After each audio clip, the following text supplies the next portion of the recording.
Próximo. A pesquisa analisou 750 prontuários de internação de adultos e crianças em 5 hospitais do Recife. Desses, 60% estavam incompletos ou em branco e ilegíveis. Todos os dados devem estar no documento, como identificação do paciente, exame, evolução do caso, procedimento adotado. O estudo deu nota aos prontuários para poder fazer um comparativo. Próximo. 2 hospitais avaliados eram públicos, 2 eram particulares, 1 era filantrópico. Os hospitais particulares tiveram o maior número de prontuários péssimos, 68,3% do total. Nos 2 hospitais públicos, 60%. E no filantrópico 59,5%. Próximo. Segundo esse pesquisador e autor dessa pesquisa, esses números revelam que o problema é muito mais grave, que já é conhecido, muito mais complexo do que aquilo que a gente imagina. A pesquisa também entrevistou os médicos para saber por que eles falham.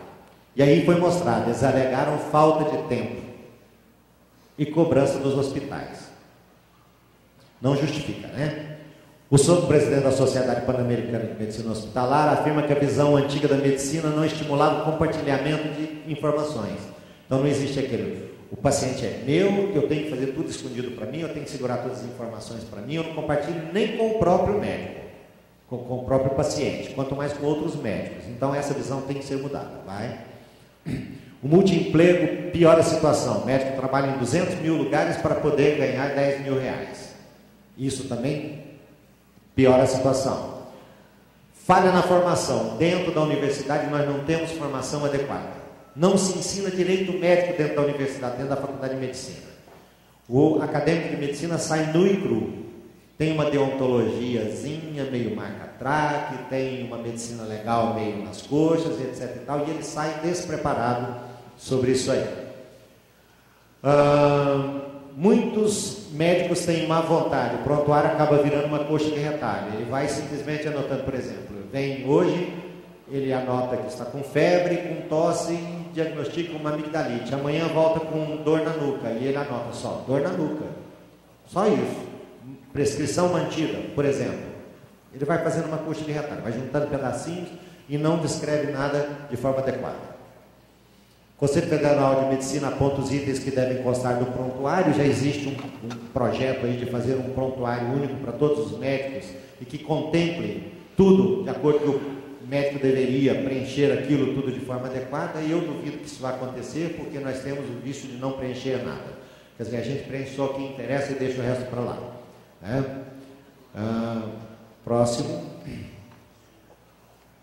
Pode passar, porque eu quero cair numa outra página. Vai, pode ir. Pode ir. Pode ir. Pode ir. Pode passar. Eu vou ter que passar, porque senão pronto, vou chegar aqui, que é o que mais interessa para vocês, e aí a gente encerra. Primeira coisa, que é a quesitação, que é muito importante, tanto do fazer quanto do responder. Quesitar é questionar, é perguntar. E eu tenho que ser direto na minha pergunta. Eu não tenho que ficar fazendo rodeio. Quem pergunta o que não quer, escuta. Quem pergunta o que não deve, escuta aquilo que não quer. Isso para o advogado é muito importante, porque às vezes você vai fazer uma pergunta cuja resposta vai colocar o seu cliente em situação terrível. Tá? Quesitos devem ser objetivos, claro, eu não posso ficar rodeando todo. Eu quero perguntar, eu pergunto aquilo que eu preciso. Existe deformidade permanente causada pelo ato tal? Ponto. Não fico pensando na situação de não sei o que tem, aí eu vou lá em cima, volto cá embaixo, e aí eu pergunto o que eu quero. Só vou gerar confusão. Quesitos não devem ser usados para gerar conflitos, mas para dirimir dúvidas. Próximo. Quais são as formas corretas de incisão das próteses de silicone? Olha só, esse é um quesito que estava num processo que eu fiz. Um processo em que o implante de prótese mamária ficou defeituoso, e aí o advogado não tinha assistente técnico, ele perguntou isso. Quais são as formas corretas de incisão das próteses de silicone? A minha resposta foi essa: próteses mamárias de silicone não devem sofrer incisões. Aí, olha a pergunta que deveria ter sido feita: qual é a melhor localização para a realização de uma incisão para o implante da prótese mamária? Que era o que ele queria. vai cortar na axila, vai ser por baixo, vai ser na areola, aonde que eu vou cortar para colocar essa prótese? Ele perguntou aonde que eu deveria cortar a prótese. Vê como é que é? E eu não perdoo. Eu boto aquela resposta lá em cima. Só que depois, na minha discussão e na minha conclusão, eu vou contemplar aquilo que eles querem, porque eu sei que eles querem, e aí eu corrijo lá na frente, mas eu deixo assim, porque a hora que ele falar qual é a melhor localização para a realização de uma incisão para o implante da prótese mamária, que era o que ele queria. Vai cortar na axila, vai ser por baixo, vai ser na areola, aonde que eu vou cortar para colocar essa prótese? Ele perguntou aonde que eu deveria cortar a prótese. Vê como é que é? E eu não perdoo.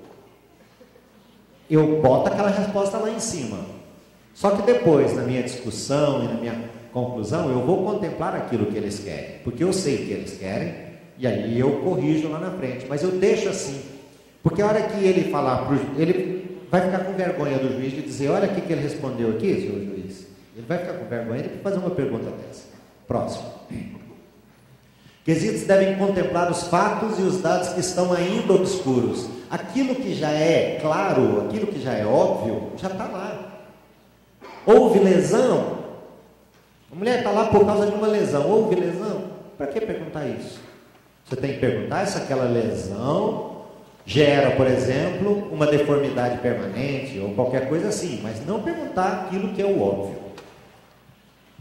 Nunca entrar para o lado de ataques pessoais. Nem o perito atacar advogado ou assistente técnico, nem advogado ou assistente técnico atacar perito. A coisa é técnica. Não tem que ficar havendo briga de interesses, não tem que ter pavão de um lado e pavão do outro. Eu não estou preocupado com a minha imagem, eu estou preocupado em responder aquilo que é ali. Eu não tenho que ficar... Outra coisa que é muito importante é a figura do perito na televisão. O perito não tem que ir para frente de câmera mostrar a cara.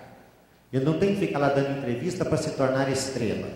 Foi com esse estrelismo que o Badam Palhares caiu, foi com esse estrelismo que o Jorge Sanguinetti caiu. Perito tem que periciar. Se chegarem um microfone na minha cara, sobre qualquer caso, eu faço uns casos aí que são barra pesada e que são de repercussão nacional. Se chegar um microfone na minha cara, e aí doutor, o que foi que o senhor viu? Está no meu laudo e o juiz já está ciente. Tchau. E vou embora, eu não quero saber. Não vou ficar com esse negócio de mostrar a cara. Não, é o seguinte e tal, aí eu falo um monte de besteira, isso vai depor contra mim. Não tem que ficar aparecendo em mídia. Esse não é papel de perito. Tá? Isso demonstrará respeito, postura elegante, trará todo o embate para os aspectos profissionais envolvidos na questão e não outras coisas. Marcos. Excesso de quesitação gera confusão. Tem gente que faz 300 mil quesitos, sendo que ele poderia ter feito 3 ou 4. Porque o resto é só encheção de linguiça. Perguntar é só o necessário.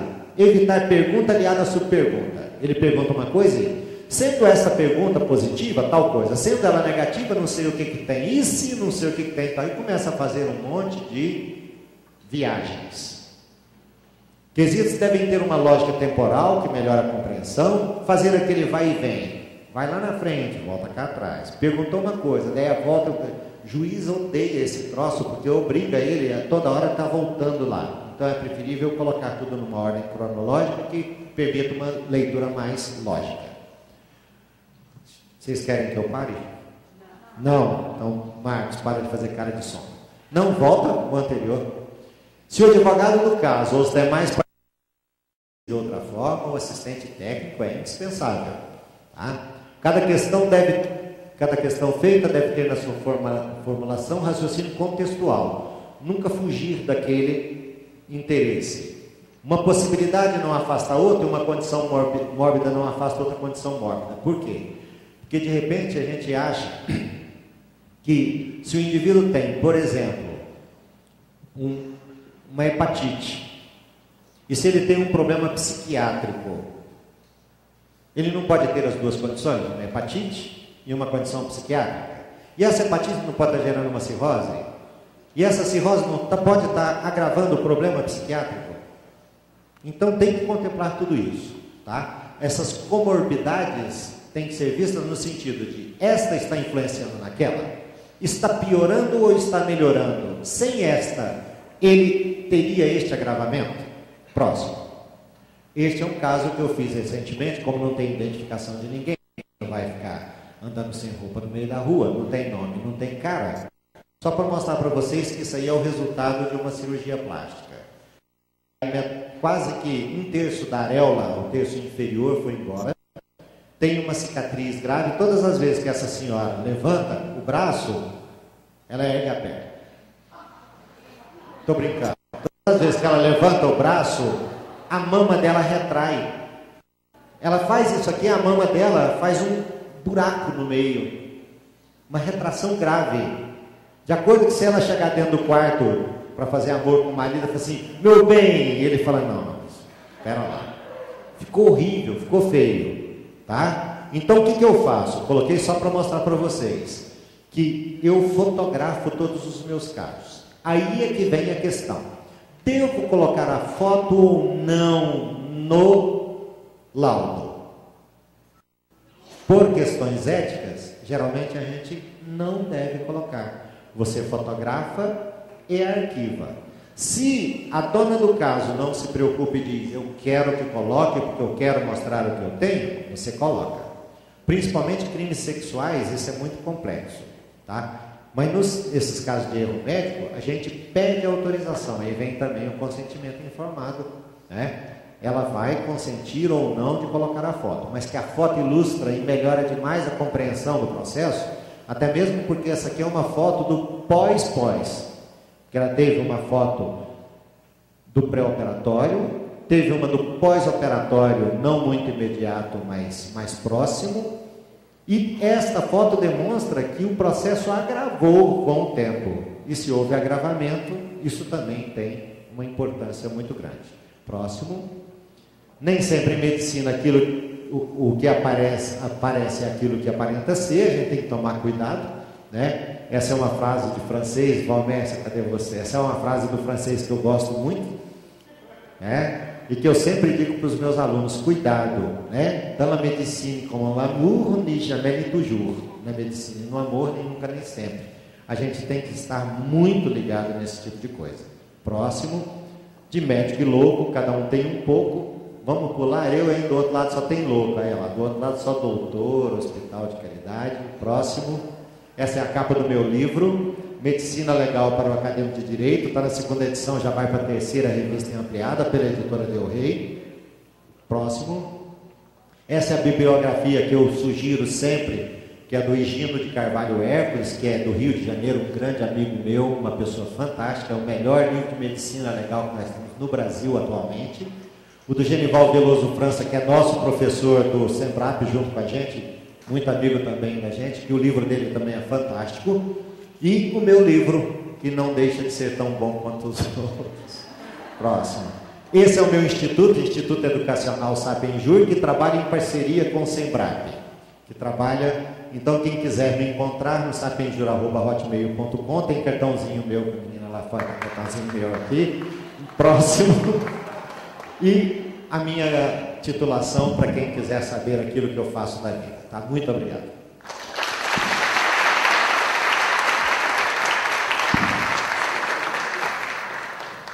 Bom, dando continuidade, abrimos para um debate objetivo, professor, e continuando a contribuição do Dr. Leonardo.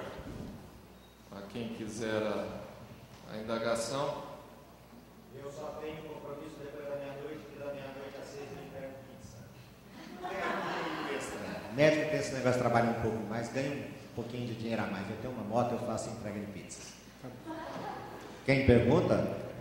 Alexson Mércio. Eu parabenizo o senhor pela explanação, que foi muito boa. Se o senhor puder disponibilizar os slides, porque eu me senti prejudicado por causa do tempo, porque foi muito bom, só que por causa do pouco espaço do tempo. Está autorizado para quem quiser. O Marcos tem o meu pendrive ali. Quem quiser copiar pode ficar à vontade.